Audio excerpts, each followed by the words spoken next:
Hello, Mama.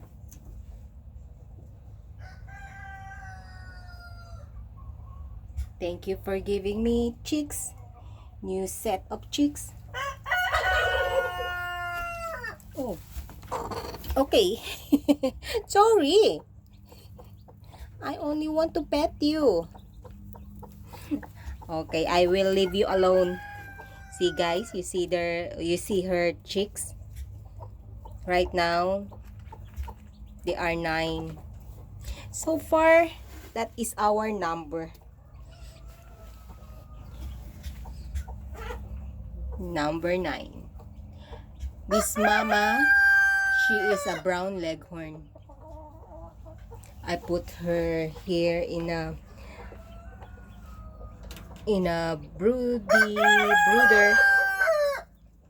I give her, she has already foods and new water, fresh water and new bedding. So I will close right now this her room, so she is safe with some of the rooster, because in another room I have 13 rooster. I separate them. This rooster, they are 6 months old. I separate them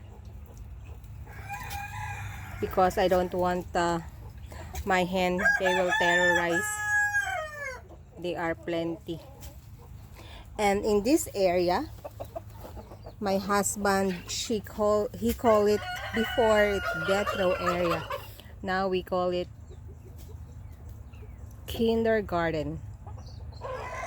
This one, they are came from that brooder with the mama brown leghorn. Right now I transfer them, so the mama leghorn, brown leghorn, they can use that brooder. This one is one and a half months. These chicks.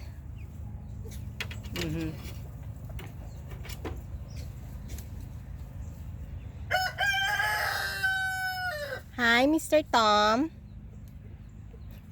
This one is one of our fort turkey. We have before we have a full 4 broody. Now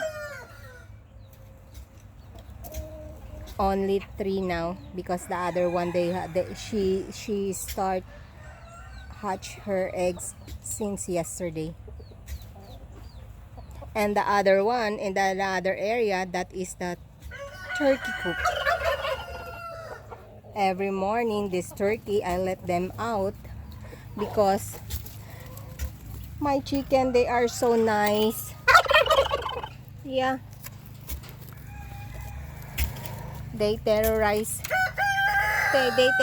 my turkey.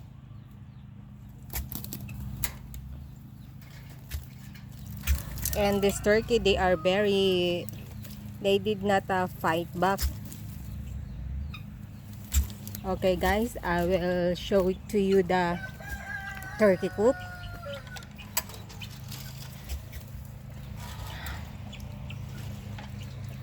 This is my guineas, the rest of my chicken. That one, and this one, I like this color of the rooster.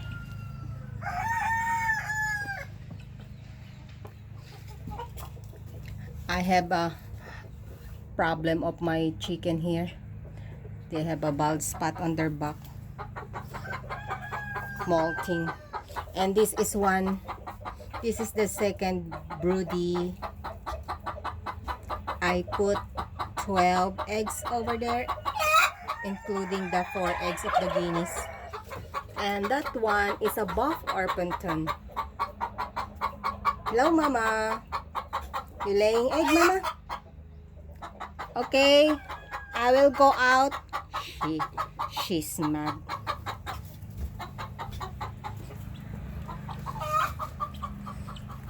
I will show it to you guys.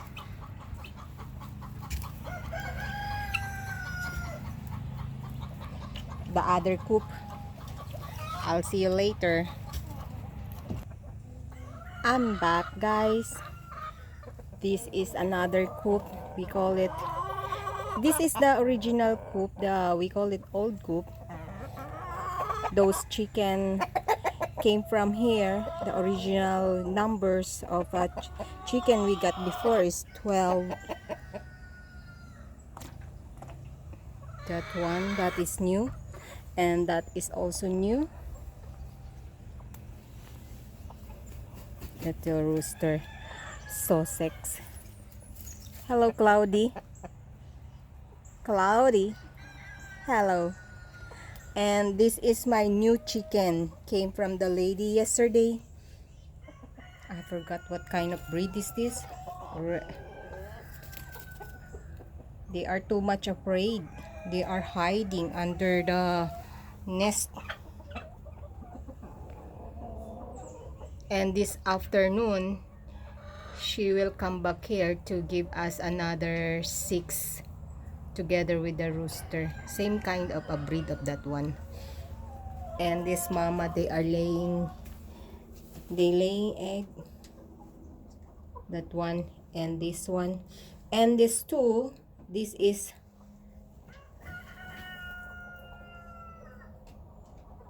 a broody hen. I don't know how many eggs that I put. I think this one is 10 and this one is 12. This one has a 4 Guinness egg also. Every time when they come out from the nest, they are switching. They don't remember where their nest. But that is good. At least they still sitting in their eggs. Hello, mama.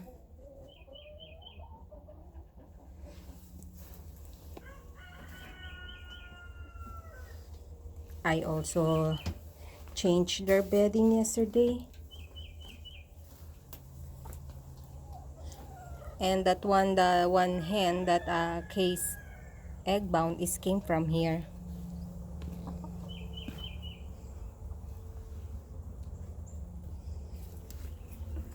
Hello guys, how are you guys?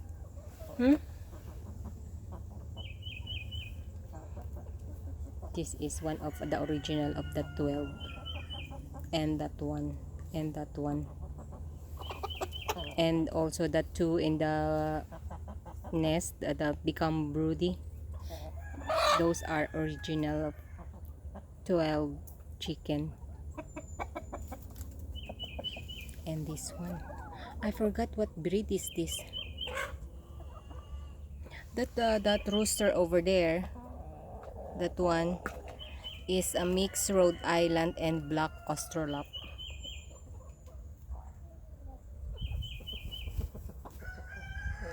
Every afternoon I let them out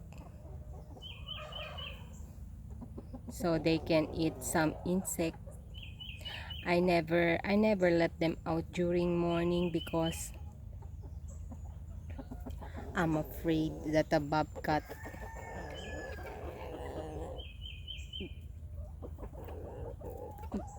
eat them, because every morning the bobcat is always there at the woods. You know what, the chicken, they keep on going there, scratching, looking for bugs. So the bobcat also find them. I lost already 5 chicken because of that bobcat. And this coming, I hope I don't have any more issue about a snake. But if there is, I'm still, what's it, mama? I'm still ready.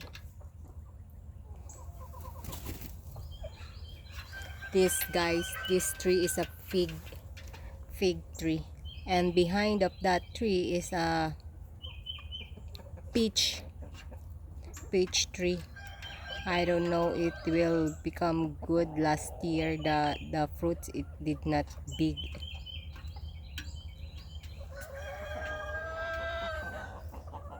later I will mow.